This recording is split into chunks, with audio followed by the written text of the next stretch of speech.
प्राणी या ग्रुप पासून करूया. तर प्राणी या ग्रुपसाठी पहिला प्रश्न आहे, भारतीय राज्यघटनेचे शिल्पकार कोणाला म्हणतात? विकल्प आहे 1 महात्मा गांधी, दुसरा आहे डॉक्टर बाबासाहेब आंबेडकर, तिसरा महात्मा ज्योतिबा फुले.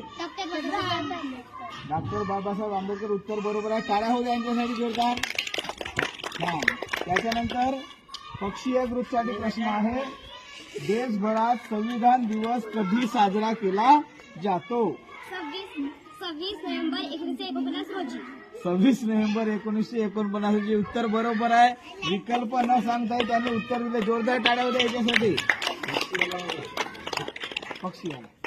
त्यानंतर आजच्या फेरीतला हा तिसरा प्रश्न फळ ग्रुपसाठी, जगातील सर्वात मोठी घटना कोणत्या देशाची आहे? Bharat, Europe, France. भारत उत्तर बरोबर आहे. 10 गुण यांना द्या. टाळ्या वाजवत द्या.